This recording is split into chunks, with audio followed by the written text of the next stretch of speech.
Welcome into the Real Monica Adams Show. Super excited to redo an interview that I did a couple of months ago. We had fun. A lot of you gave great feedback on our guest, but the hardest part was I first of all was doing mobile Monica, and I was trying to bring this guest on through the phone, and for whatever weird gremlins were playing into my phone, for whatever reason, I literally had to bury my ear up against the phone. So my guest only met my ear a couple months ago. Today we get a chance to meet both of each other in person, and we're both from Florissant, Missouri, which I'm giving a big shout out to NOCO, right?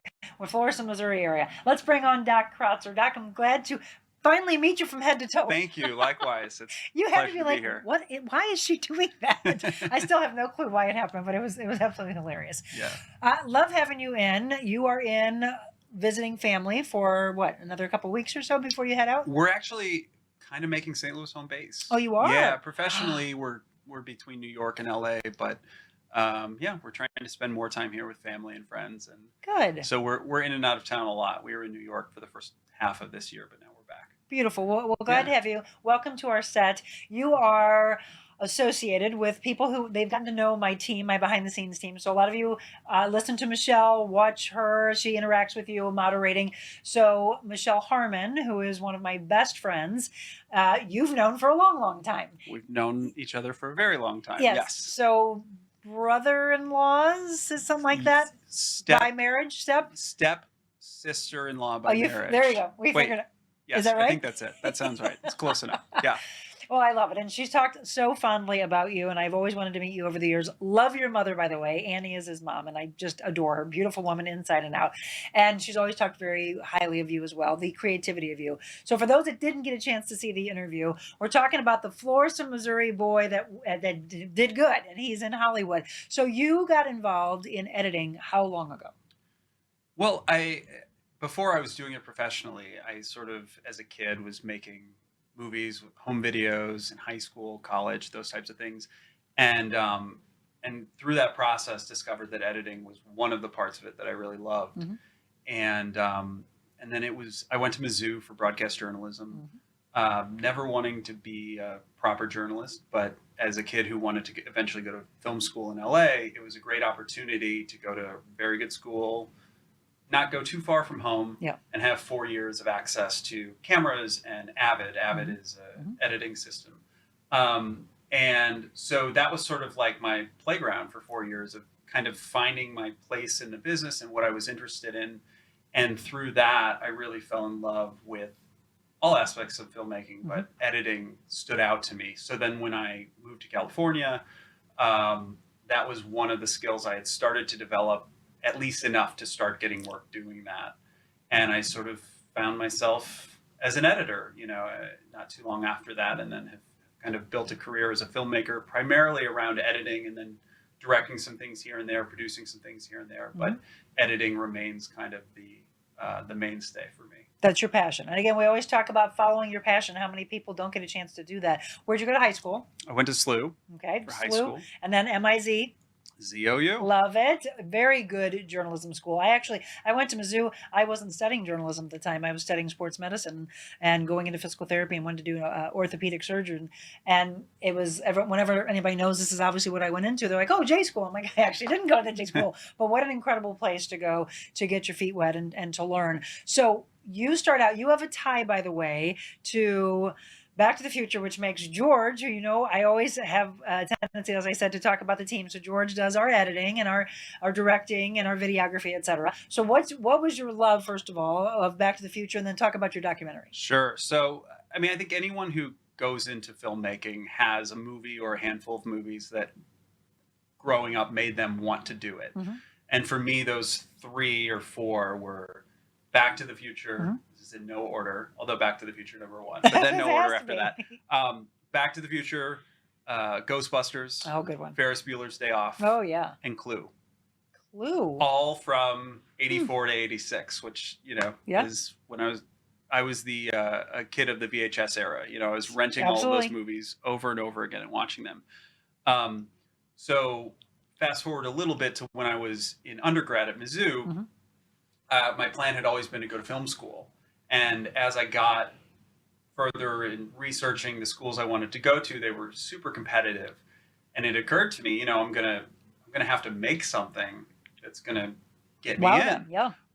That's the largest part of the application process. And so then I started thinking about, well, what could I make that kind of marries what I'm learning here at Mizzou and the access that I have at Mizzou as far as equipment and stuff to film school. So I'll make a documentary about my favorite movie of all time, Back to the Future.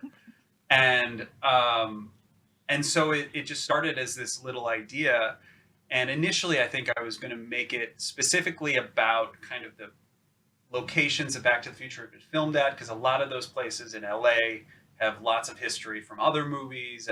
But then it sort of just became more about how did Back to the Future get made? How did they make the movie and the stories associated with that? And I shot that while I was a student in undergrad over the course of like 3 years, from my sophomore year to my senior year at Mizzou.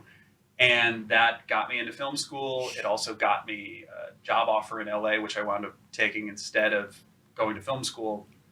And that got me, got me out there, and it got me my first job. And then from there, I was sort of off to the races a little bit. But the funny thing was, that was right around the time when DVD special features were really big deal. Everyone, everyone watched those, or at least everybody like me watched those. And that in and of itself was sort of its own film school. Sure. So I made this documentary, and then my first couple jobs in LA, I was putting together documentaries for DVDs like that.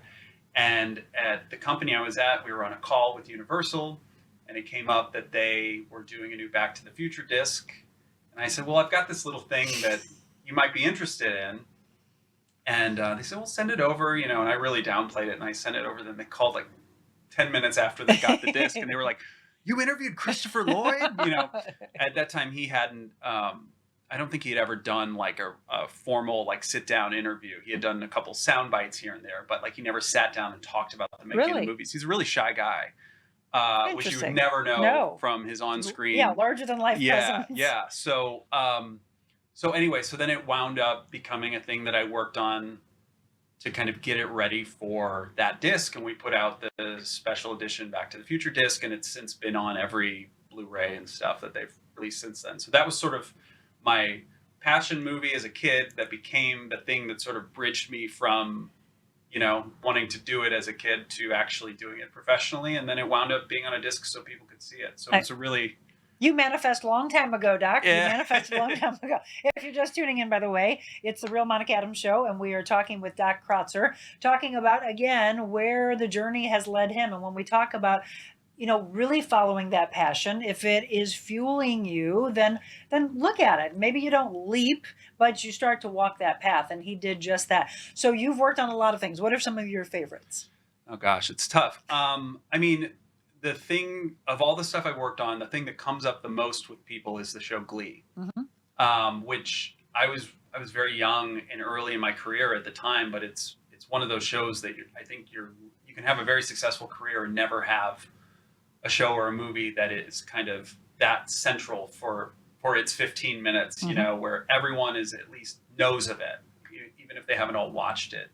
And that was a show that everybody talked about, and it was so much fun because when I started on it, it was just this little pilot, and we didn't even know if it was going to series, and then of course it was huge. It became a really big show and went on for 6 seasons, and I was on it for the first 4 seasons, which was totaled about 5 years. So it was also just a really formative experience for me professionally, growing within those 5 years. So that's one that always comes up. And then the other TV show, Sons of Anarchy, that a lot of people have seen or watched. Those are kind of the two that I think wind up getting talked about the most. But more recently, I've had a lot of fun.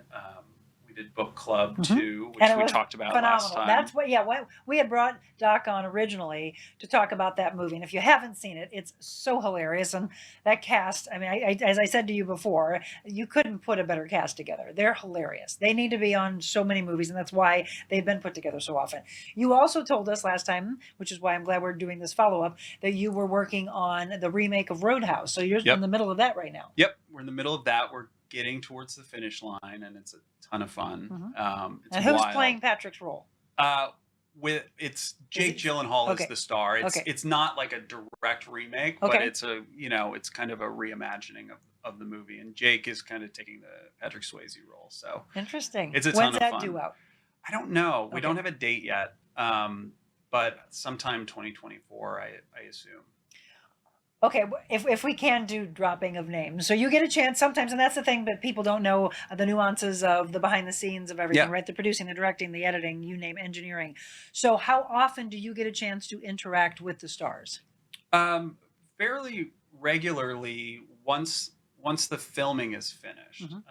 Depending upon the project, sometimes while they're filming, I'll be around set, but more often than not, I prefer to stay away. And it's not because I don't like people, but as an editor, your job is one of the most important things is to be an objective set of eyes about each performance. And if you're on a set, sometimes there are so many contextual things that are happening on the day while you're shooting that you can't help but be aware of.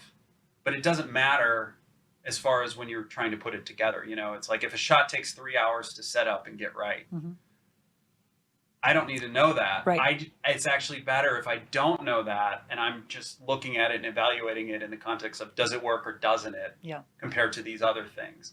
But sometimes I'm around on set, but where we really interact a lot is after the filming is over, because oftentimes we're re-recording lines of dialogue, writing new lines of dialogue that then get put into the movie, often like on people's backs or in wide shots or things like that, to help clarify story things.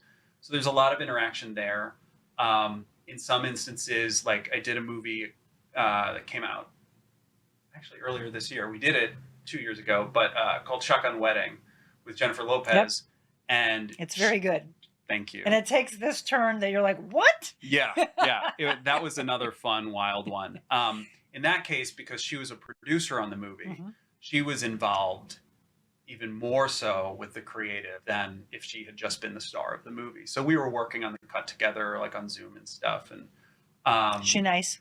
Very. Yeah. See, so the girl who does my hair will geek out that she's like, oh, it's gonna be like the separation of, will you touch his hand, because that means that he probably shook her hand. She's in love with her. So Sherry, he met J-Lo. There you go. Yeah, she's super smart. You want to hear that, right, Doc? The people that we fall in love with in film, in small screen, whatever, you want them to be who we think they are. And I know I've met a lot of people in 30 years that I've interviewed, and some of them are, and some of them aren't. I'm not going to have you drop names of anybody that's not, but absolutely throw the names of the people who you've just fallen in love with. I mean, you're so right, though. It's like you want to meet them and be like, oh, you're exactly as advertised, or you're even better than advertised.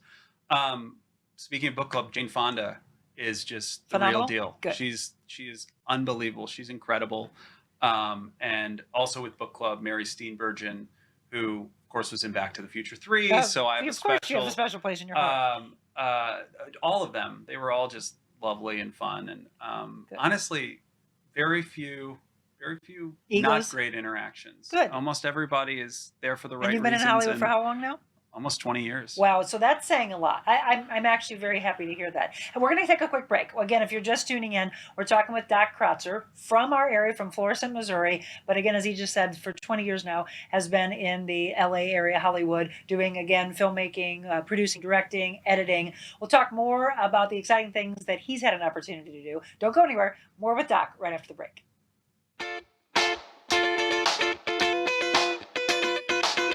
Envita Health and Wellness, where you can feel your best both inside and out.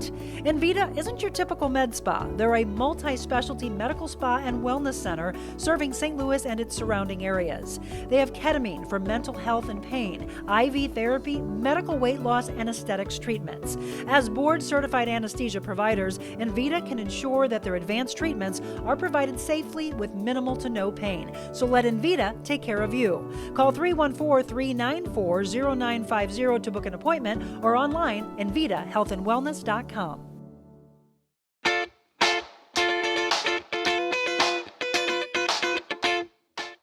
Welcome back. You're tuned into the Real Monica Adams Show, and I hope you've seen so far what we've been talking about with Doc Crotzer. Doc is from the Florissant, Missouri area. We had Doc on a couple of months ago, and when we knew he was going to be back, he promised to come back in studio with us. So he's here. If you haven't had a chance to tune in, go back and watch the beginning on replay. That's the beauty of YouTube and Facebook and our audio podcast, that you can just go and take it in snippets and take it along with you, carry it with you, be mobile Monica, mobile Doc right now, that you'll be able to do that. We've been talking about some fun things, about past projects that you've had. I was mentioning at the break, if there's anybody here in St. Louis that you've had an opportunity to work with that is a combination of some projects. And you said someone from Kirkwood? Yeah, one of my really good friends is a guy named Joe Leonard, and he's from Kirkwood, and an editor, director, writer, and we were kind of coming up together at the same time. And he was actually the reason that I got brought on to Glee.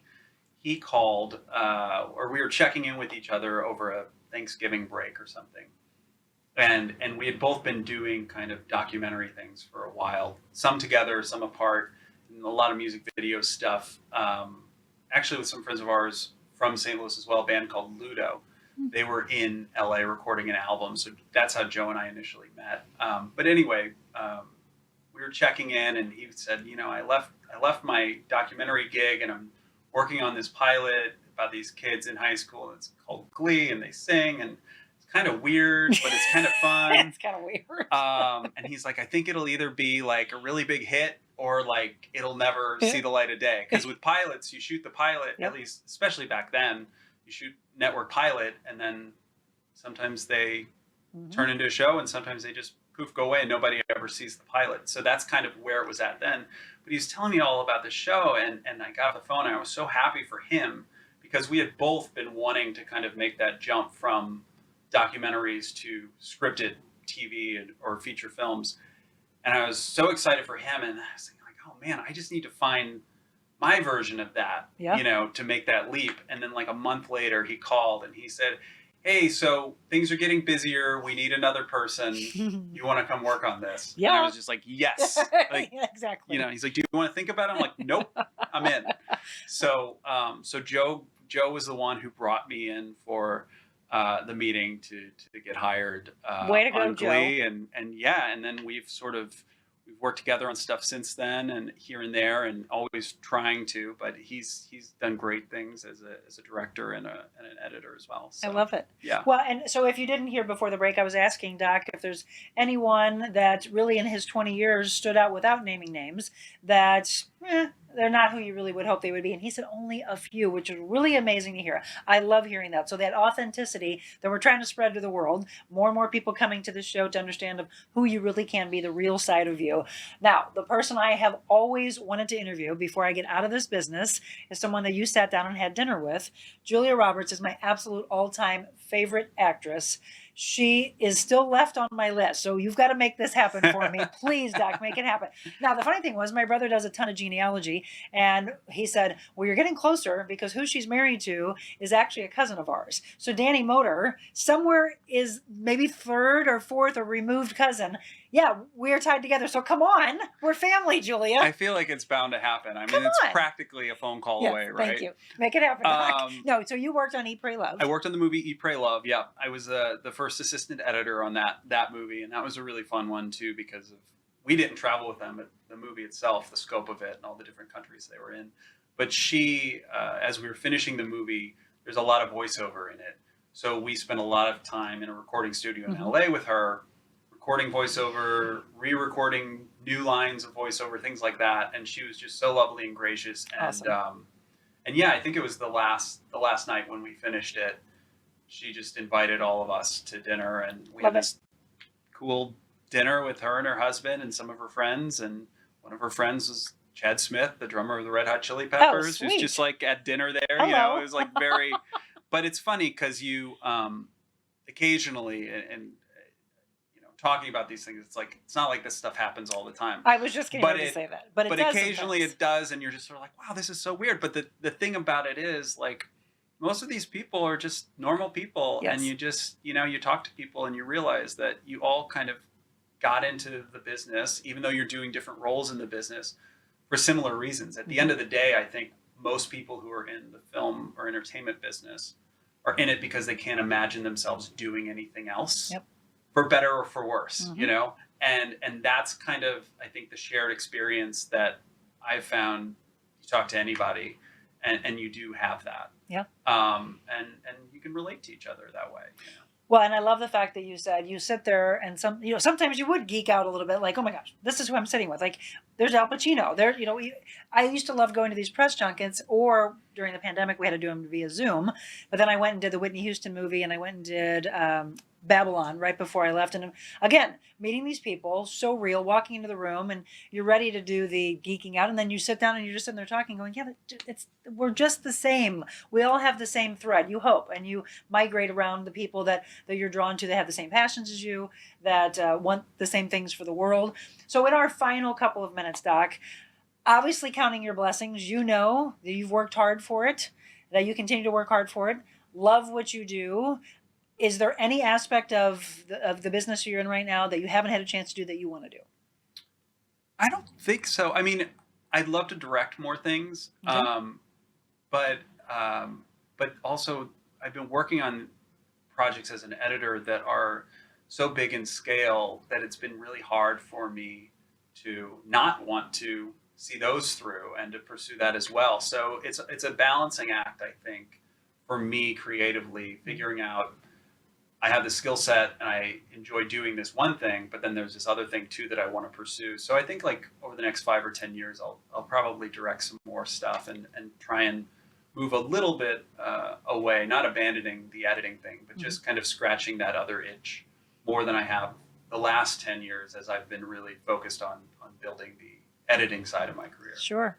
Well, So, I'm excited to follow your career, and you are welcome back in the blue chair whenever you would like. Anytime thank you. that you're here and you want to say, "Hey, Monica, we've got this," or that you give us the first chance to get something out there that you're doing. Because I was asking Doc if there's other things that we can talk about. He's like, probably not. Because again, you never know what's going to happen with these things. I think the most fascinating aspect of all the directors and the producers and the stars that I've interviewed is when they started on a movie, and how long it takes for that movie to be something that you ever get a chance to see.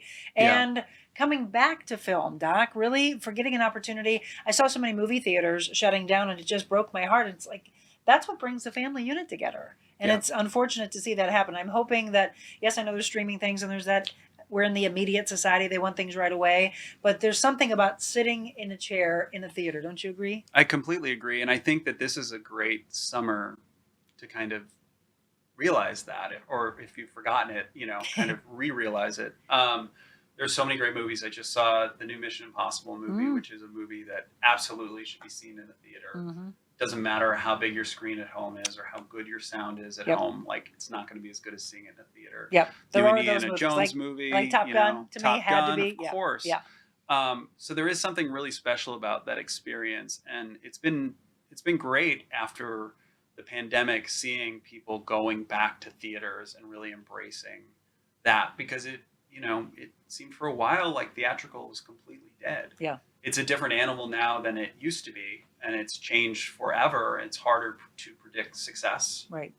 with theatrical releases because of all the other ways people get content now. But that said, there's still something really special about it. And I think for me, when I see a movie in a theater, it just like transports me back to being a 12-year-old kid watching a movie, and I sort of forget about everything else and forget about, if I'm watching something at home, sometimes the side of the brain that is the filmmaker's side that does this for a living is hard to shut off. Sure. But when I'm in a dark room with a giant screen, and you hear strangers laughing or whatever, it's a lot easier to kind of just settle into that experience. Absolutely. Well, and one last question, because we've talked a lot in the last couple of months about AI and what that's doing. What do you see AI doing to your industry?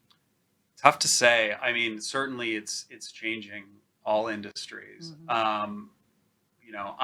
Maybe I'm an idealist, but I think that the thing that makes movies special is a human component. Amen. And I think that while a lot of jobs and roles are evolving and changing, it's hard for me to imagine a movie being written by a computer having the same sort of pulling at your heartstrings of a human being who went through an experience that they're now putting on a page, or or that they're imagining an experience on a given level, or taking something from their life and twisting it around and putting it into a story. So Absolutely. But could be wrong. I know. We'll see. It's There's crazy, no way Doc. to know. It's really crazy. And you look at like the technological tools that keep evolving for us as filmmakers, and it's incredible now what you can do as far as we have shots in movies, like big stunt shots, where you do the stunt for real, but let's say it's a shot where someone's going off a cliff, unless you're Tom Cruise in Mission Impossible, Right. who actually does it, at some point it's not real. But the tools that we have now are so crazy that you can actually have a real shot of a real person, and then halfway through the shot it becomes what's called a digital double, and it's imperceptible to the eye, and you don't realize that it's switched over. And then once it's the digital version of that person, you can have them do whatever you want. So that stuff continues to grow. AI continues to make that stuff more accessible and more powerful, which are really useful filmmaker tools. Yeah. But at the end of the day, I do think that for human beings, like, there are certain things you learn that just by doing over time, visually telling stories that are hard to learn in another way other than just by going through it. So that gives me confidence that, And I know so many people are talking about artificial intelligence right now, and it's just, every field that we are discussing how it's going to affect. But there's pros and cons on both sides. It's just the same way as technology. You got to embrace it. You got to get on the train, even though some people are like, I don't want this. I want to go back. I want to be the traditionalist. We get that. I'm excited for you. I cannot wait to see where you're going. One last question. Is there anyone from an actor-actress standpoint that you haven't worked with that you want to? Good question. I don't know if there's any one standout person. I mean, I think that sort of I've been fortunate in that each project that I do, there tends to be an actor or two who's someone where I'm like, oh, this is really cool. I've not done a movie with them before, and there's someone whose work I'd admire. So as long as that continues, I'm happy. My husband, of course, would want to know, have you worked with Clint Eastwood? I have not. Okay, you need put it on your list. Yeah. I did some when I was starting out, I did some DVD special feature documentary stuff for some of his movies. There we go. There's Flags of Our just Fathers. like Kevin Bacon, there's degrees of separation between Doc Crotzer. Yeah, I never met him, but did some interviews with his producing partner. So. Well, thank you again for coming in. Greatly appreciate it. Looking forward to we'll have you back whenever you'd like. It's fascinating to see what you've done. Thank you. I appreciate that. And I'm sure Annie's very proud of you. I'm sure she is. Mama. All right, everyone. Thank you so much. We have much more to come for you. Hope you've enjoyed this interview with Doc Crotzer. We will do our final wrapping up for you and inspire you and get you to find your own passion and follow that dream. More of the Real Monica Adams Show coming up next.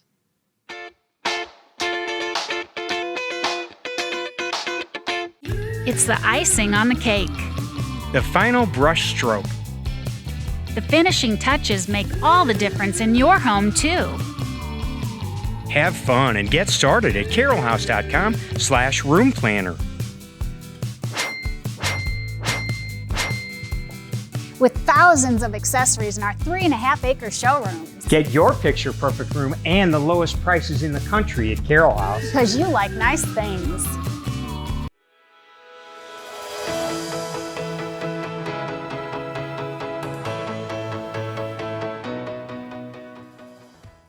Warm weather, sand beaches, and boats galore. It's not Florida, it's a Lake of the Ozarks. Florida Direct Palm Trees brings tropical flair to your patios, docks, and yards. From a few feet all the way to 25 feet, there are palm trees for every property. Florida Direct also provides palm tree potting soil, palm fertilizer, large decorative pots, and a wide selection of locally grown tropical flowers and plants to add the perfect accent to your tropical paradise. Florida Direct Palm Trees, bringing paradise to your patio for 14 plus years.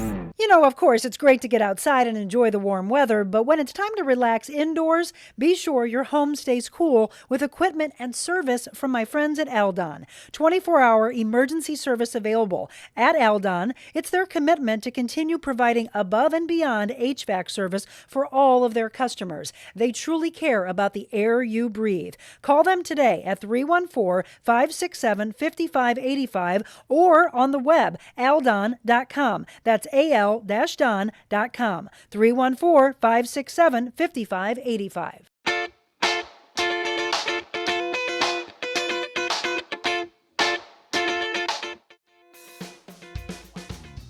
Welcome back. Wasn't that fun? I hope you enjoyed our interview with Doc Crotzer. And again, look for his name at the end of some of the movies that you've seen. I had a chance to see the book club too, and actually took a snapshot and sent it to him. And he's like, yeah, isn't that cool?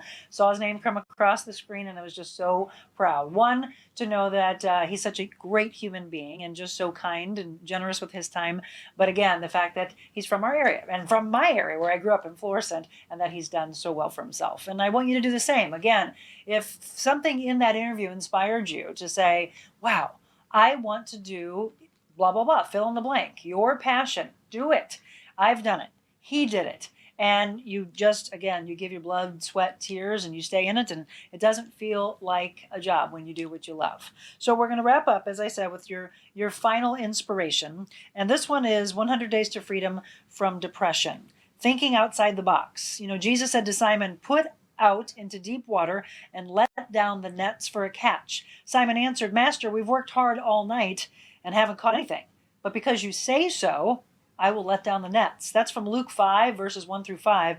God often acts in ways that make absolutely no sense to us. We think we need to take the left fork in the road, and he takes us to the right. We might think our way is best based on our knowledge and experiences, and if it were up to us, we'd do things the way we always have, even if it causes us pain. Pause and read Luke 5, 1 through 5, through 3 different lenses. First, consider the boat and the fisherman. It was inconvenient for Simon to loan his boat to Jesus. Why was that? The boat wasn't ready. The fishing day had ended, and Simon and his peers were washing their nets and putting their gear away. Or second lens, the Bible says Peter and his co-workers were tired. They had worked all night. According to National Geographic, a fishing net can weigh 10 to 15 pounds when it's empty, and it can exceed 100 pounds when it's full. Yet despite the disciples' fatigue, Jesus was calling them to try one more thing. Or third lens, the disciples hadn't caught any fish. These professional fishermen had been unsuccessful in delivering their goods. Jesus was challenging their sense of expertise and demonstrating what can happen when situations, even failures, are left in his hands. Maybe you've done everything that you know how to do and you haven't found victory. But maybe you sense God asking you to put aside your know-how and try one more time, but try it his way. Let down your net. Get ready for the catch. Follow the passion. Let him guide you. Vincent van Gogh said, normality is a paved road. It's comfortable to walk, but no flowers grow on it. Colin McCartney said, God has wonderful plans for you if you let him lead in comfort. And Thomas Edison, when you have exhausted all possibilities, remember this, you haven't.